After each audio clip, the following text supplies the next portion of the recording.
안녕하세요. 오늘 여러분이 30년 넘게 몸바쳐 일했던 직장에서 은퇴를 했습니다. 손에 쥐어진 돈은 퇴직금과 그동안 안 먹고 안 입으며 모은 돈을 다 합쳐서 딱 3억 원입니다. 사실 3억도 물론 큰 돈입니다.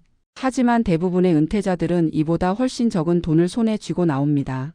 하지만 액수가 얼마든 그게 중요한 게 아닙니다. 핵심은 이 돈이 여러분과 가족의 마지막 생명줄이라는 겁니다. 은행에 넣어봤자 이자는 쥐꼬리만 하고 물가는 미친 듯이 오르는데 생활비는 턱없이 부족한 게 현실이죠. 평생 가장으로 살아온 여러분은 자신도 모르게 마음이 점점 조급해집니다. 그때 인터넷에서 마치 운명처럼 광고 하나를 발견합니다. 강남 역세권 프랜차이즈 카페 급매. 점주님 건강 악화로 눈물을 머금고 내놓습니다. 월 매출 5천, 순수익 1,200만 원 보장. 권리금 1억 5천. 프로토 가능. 가슴이 쿵쾅거립니다. 1억 5천 투자해서 권리금 내고 보증금 좀 걸고 나면 매달 1,000만 원 넘게 꽂힌답니다. 내가 나갈 필요도 없이 알바생들이 알아서 다 해준답니다. 계산기를 두드려 보니 연수익률이 무려 40%가 넘습니다. 이건 뭐 투자의 귀재 워런 버핏도 울고 갈 기적의 수익률입니다. 떨리는 손으로 전화를 겁니다. 곧이어 양복을 말끔하게 차려입은 아주 점잖고 신뢰가 가보이는 컨설턴트가 등장합니다. 그는 자신만만하게 장부를 펼칩니다. 포스기 매출 내역을 뽑아 보여주는데 세상에 정말 매일매일 매출이 찍혀 있습니다. 가게를 가보니 손님으로 발 디딜 틈이 없습니다. 의심? 그런 건 사치입니다. 여러분은 이거 남들이 채가면 어떡하지? 하는 조바심에 덜컥 계약서에 도장을 찍습니다. 그리고 피 같은 돈 권리금 1억 5천만 원을 송금합니다. 그리고 딱 3달 뒤. 과연 어떤 일이 벌어졌을까요? 북적이던 손님은 거짓말처럼 증발했습니다. 매출은 반토막 아닌 3분의 1 토막이 납니다. 덮친 데 덮친 격으로 바로 옆 건물에 더 크고 저렴한 대형 카페가 들어옵니다.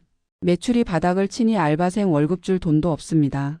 직원들은 하나둘 떠나고 상상조차 못했던 막대한 적자가 매달 통장을 갉아먹습니다.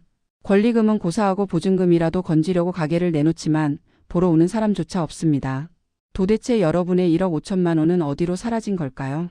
그 돈은 이미 전 점주와 컨설팅 업체의 주머니 속으로 들어가 그들의 샴페인 파티 비용으로 쓰였습니다. 이것이 바로 지금 이 순간에도 대한민국 창업시장에서 매일같이 벌어지고 있는 합법을 가장한 잔혹한 실체입니다. 오늘 주제는 바로 대한민국 자영업 시장의 가장 어두운 시면 바로 권리금과 창업 컨설팅입니다. 솔직히 말씀드리겠습니다. 여러분이 길거리를 지나가다가 보는 수많은 임대 문의 딱지들, 그리고 인터넷 창업 사이트에 올라오는 월 순수익 1천만 원 보장, 오토 매장이라는 화려한 문구들. 그 뒤에는 여러분의 노후 자금을 빨아먹으려고 입을 벌리고 있는 거대한 하이에나 떼가 숨어 있습니다. 그들은 여러분이 평생 피땀 흘려 모은 퇴직금을 단 3개월 만에 휴지 조각으로 만들어버릴 준비가 되어 있습니다. 도대체 그들이 어떻게 선량한 예비 창업자들을 속이고 합법과 불법의 경계선에서 막대한 수수료를 챙겨가는지 오늘 그 더러운 작업의 기술을 알려드리겠습니다.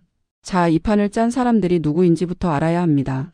우리는 흔히 가게를 사고 팔 때 파는 사장님과 사는 나, 그리고 가운데 복덕방 중개사님 정도가 있다고 생각합니다. 아주 순진한 생각입니다. 이 시장의 진짜 주인공은 바로 창업 컨설팅 업체라고 불리는 조직들입니다. 겉으로는 창업을 도와주는 전문가 집단처럼 보이지만 실상은 권리금 사냥꾼인 경우가 태반입니다. 이들은 강남이나 여의도 오피스텔에 화려한 사무실을 차려놓고 수십 명의 텔레마케터와 현장 요원을 거느리고 조직적으로 움직입니다. 이들의 목표는 단 하나입니다. 권리금 뻥튀기입니다. 업계 은어로 이걸 작업이라고 부릅니다. 예를 들어보겠습니다. 장사가 안 돼서 죽겠는 사장님 어가 있습니다. 권리금이고 뭐고 그냥 보증금만 받고 나가고 싶습니다. 이때 컨설팅 업체가 접근합니다. 사장님, 우리가 이거 권리금 5천만 원 받게 해드릴게. 대신 그 이상 받는 건 우리가 성공 보수로 가져갑니다. 오케이? 사장님 A 입장에선 믿져야 본전입니다. 따라서 콜을 외칩니다. 이제부터 작업이 시작됩니다. 컨설팅 업체는 1억 원짜리 호구를 찾기 시작합니다. 그리고 그 1억 원을 받아내기 위해 죽어가는 가게를 3개월 만에 대박 가게로 둔갑시키는 마술을 부립니다. 그들은 치밀한 시나리오를 짜고 배우를 섭외하고 무대를 세팅합니다. 여러분은 그들이 만든 연극 무대 위에 올라선 줄도 모르고 주인공이 되었다고 착각하며 비싼 입장료를 내는 관객일 뿐입니다. 그들은 어떻게 매출을 조작할까요? 가장 고전적이면서도 여전히 통하는 수법이 바로 가짜 손님 일명 찍기입니다. 매장을 매물로 내놓기 3개월 전부터 작업을 들어갑니다. 아르바이트생을 고용하거나 직원들을 시켜서 하루에 수십 번씩 그 가게에 가서 결제를 하게 합니다. 커피를 사고 빵을 사고 밥을 먹습니다. 물론 그 돈은 컨설팅 업체나 매도자가 됩니다. 어차피 나중에 권리금으로 몇 배를 챙길 거니까 투자 비용이라고 생각하는 겁니다. 카드 수수료와 부가세 10%만 내면 매출을 얼마든지 부풀릴 수 있습니다. 100만 원을 허위로 긁으면 비용은 10여만 원 들지만 나중에 권리금 가치로 따지면 그게 1000만 원의 효과를 냅니다. 남는 장사입니다. 더 악질적인 수법은 현금 매출 부풀리기입니다. 여러분이 포스기 데이터를 꼼꼼히 본다고 칩시다. 카드 매출은 별로 없는데요? 라고 물으면 컨설팅 업자가 귓속말을 합니다. 아주 은밀하고 달콤하게 속삭입니다. 사장님, 여기는 학생들이 많아서 현금 장사가 많아요. 세금 때문에 일부러 포스기에 안 찍은 현금 매출이 월 500은 더 있어요. 이거 진짜 알짜배기인 거 아시죠? 이 말에 넘어가는 순간 여러분은 끝난 겁니다. 탈세의 공범이 되는 찝찝함보다 세금 없는 현금이 들어온다는 탐욕이 앞서기 때문입니다. 하지만 기억하십시오. 기록되지 않은 매출은 없는 매출입니다. 그들이 주장하는 현금 매출은 여러분의 눈을 가리기 위한 가장 달콤하고 치명적인 독약입니다. 심지어 요즘은 배달 앱 매출도 조작합니다. 리뷰 이벤트를 가장해서 지인들을 동원해 가짜 주문을 넣습니다. 배달 기사가 와서 음식을 가져가지만 그 음식은 근처 공터에서 버려지거나 자기들끼리 나눠 먹습니다. 화면에 찍힌 배달의 민족 주문. 알림 소리만 요란하게 울려 퍼지게 만드는 겁니다. 가게를 보러 온 호구가 그 소리에 혹하게 말입니다. 그들은 여러분이 방문하는 시간을 정확하게 계산합니다. 가장 분비는 점심시간에 약속을 잡고 그 시간에 맞춰 가짜 손님들을 집중 투입합니다. 여러분이 문을 열고 들어가는 순간 꽉 찬 테이블과 분주한 주방을 보며 와, 이 집 대박이네라고 감탄하게 만듭니다. 그 모든 것이 연출된 장면이라는 것을 꿈에도 모른 채 말입니다. 자, 이렇게 매출을 뻥튀기해 놓았으니 이제 물고기를 낚을 차례입니다. 컨설팅 업체는 여러분에게 접근해서 이렇게 말합니다. 이 가게 원래 권리금 2억 부르던 건데 제가 점주님을 설득하고 설득해서 금매로 1억 5천까지 깎았습니다. 이거 오늘 계약 안 하시면 다른 대기자가 바로 채갑니다. 여러분은 그 컨설턴트가 내 편이라고 착각합니다. 나를 위해 가격을 깎아줬다고 고마워까지 합니다. 하지만 진실은 정반대입니다. 원래 점주가 원했던 권리금은 5천만 원이었습니다. 그런데 컨설턴트가 여러분에게 1억 5천만 원을 부른 겁니다. 그럼 차액 1억 원은? 점주가 5천만 원 가져가고 나머지 1억 원은 컨설팅 업체가 수수료 명목으로 챙깁니다. 이걸 업계 용어로 인정 작업 혹은 점프 뛴다고 합니다. 법정 중개 수수료요? 부동산 중개 수수료는 법으로 상한선이 정해져 있습니다. 0.9% 정도죠. 하지만 권리금 알선 수수료는 법적인 기준이 없습니다. 부르는 게 값입니다. 그들은 이건 중개 수수료가 아니라 경영 컨설팅 비용입니다. 라고 하면서 1억 원을 꿀꺽합니다. 여러분이 낸 피 같은 돈 1억 5천만 원 중에서 실제 가게의 가치는 5천만 원도 안 됐던 겁니다. 시작부터 여러분은 마이너스 1억 원을 깔고 들어가는 게임을 한 셈입니다. 이걸 장사로 어떻게 만회합니까? 불가능합니다.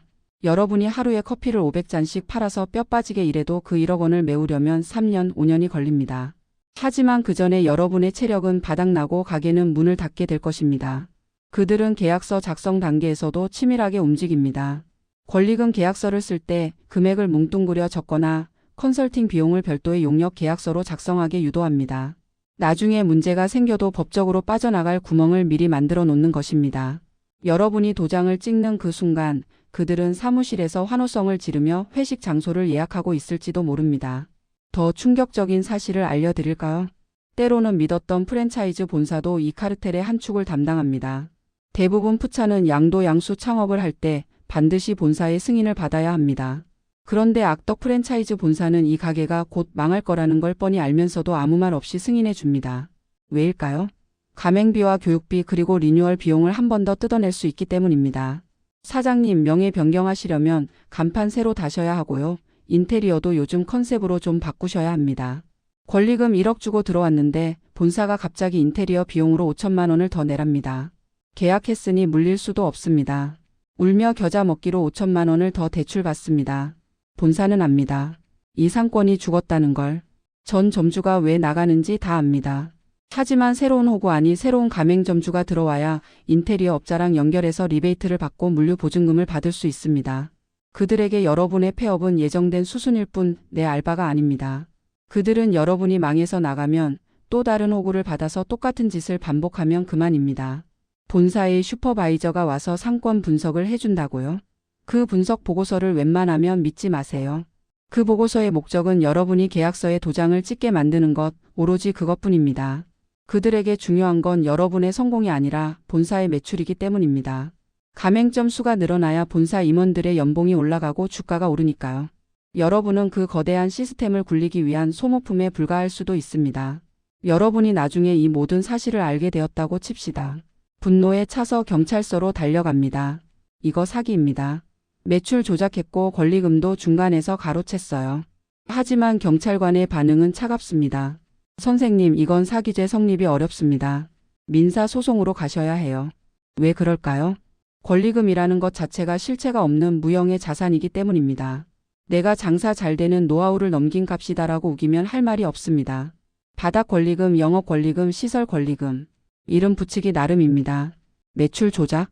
아, 그때는 마케팅 차원에서 지인들이 좀 팔아준 거지 속이려고 한 건 아니다라고 발뺌하면 고의성을 입증하기가 하늘의 별 따기입니다. 게다가 여러분이 찍은 계약서 특약사항 어딘가에 깨알 같은 글씨로 이런 문구가 적혀 있을 겁니다. 양도인은 양수인의 향후 매출을 보장하지 않음. 단순 변심이나 매출 하락으로 인한 권리금 반환 청구 불가. 그들은 프로입니다. 법망을 피할 구멍을 완벽하게 만들어 놓고 여러분을 초대한 겁니다. 소송을 가면 변호사 비용만 수천만 원 들고 시간은 3년이 걸립니다. 그 사이에 여러분의 가게는 망하고 가정은 파탄납니다. 스트레스로 병을 얻어 병원비가 더 나올 수도 있습니다. 승소한다는 보장도 없습니다. 이긴다 한들 그들은 이미 법인을 폐업하고 잠적했거나 재산을 다른 사람 명의로 돌려놓은 뒤일 겁니다. 결국 상처뿐인 영광만 남게 되는 싸움입니다. 자, 너무 무서운 이야기만 했나요? 하지만 현실을 알아야 당하지 않습니다. 그렇다면 이 지뢰밭 같은 시장에서 좋은 가게를 구별해내는 방법은 없을까요? 당연히 있습니다. 그들의 속임수를 꿰뚫어보는 팩트체크 기술 3가지를 알려드립니다. 첫째, 포스기 매출을 곧이곧대로 믿지 말고 부가가치세 과세표준 증명원을 요구하십시오. 포스기는 언제든지 조작할 수 있습니다. 인터넷 서버 어쩌니 해도 조작 가능합니다. 당연히 엑셀로 만든 장부? 그건 소설이라고 생각하세요. 하지만 국세청에 신고한 세금 내역은 거짓말을 못합니다. 매도자가 우리가 세금 덜 내려고 신고를 적게 해서 그건 좀 이라며 머뭇거린다. 100% 사기입니다. 뒤도 돌아보지 말고 나오십시오. 현금 매출이든 뭐든 말만 하는 건 믿지 마시고 정직하게 세금을 낸 기록만이 유일한 진실이라는 점을 인지해야 합니다. 또한 탈세를 자랑처럼 떠벌리는 사람과는 그 어떤 거래도 하지 마십시오. 신뢰성 자체가 높은 사람이 아닙니다. 둘째, 매입 자료를 확인하십시오. 하루에 커피를 100잔 팔았다고 주장한다면 원두도 100잔 분량이 들어와야 하고 우유도 그만큼 들어와야 합니다. 재료 사입 영수증을 달라고 하십시오. 매출은 뻥튀기 할 수 있어도 쓰지도 않을 재료를 돈 주고 사서 쌓아놓는 사기꾼은 드뭅니다. 매출 대비 식자재 비용 비율, 즉 원가율을 역산해 보면 진짜 매출이 보입니다. 가장 확실한 증거는 쓰레기통에 있습니다. 정말 장사가 잘 되는 집은 식자재 쓰레기가 엄청나게 나옵니다. 셋째, 가장 원시적이지만 가장 확실한 방법. 몸으로 때우십시오. 계약하기 전에 최소한 일주일 이상은 그 가게 앞에 진을 치고 앉아 있으십시오. 평일 점심, 저녁, 주말 시간대별로 손님이 몇 명 들어가는지 직접 세어보십시오. 컨설턴트가 보여주는 1시간 동안의 쇼가 아니라 여러분의 눈으로 확인한 데이터만 믿으십시오.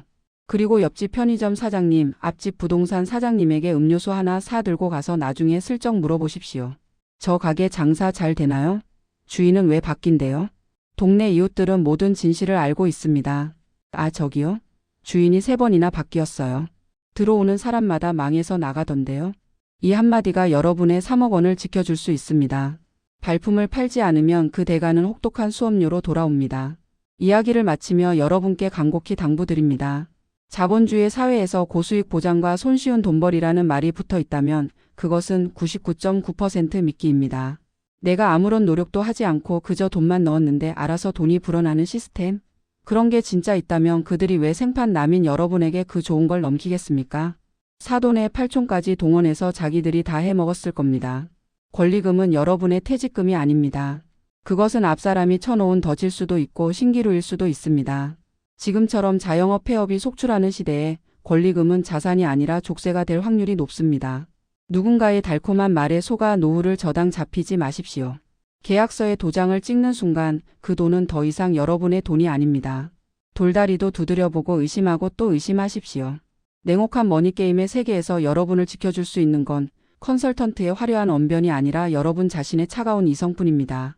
부디 여러분의 소중한 자산이 저 하이에나들의 저녁 식사거리가 되지 않기를 바랍니다. 오늘 준비한 이야기는 여기까지입니다. 감사합니다.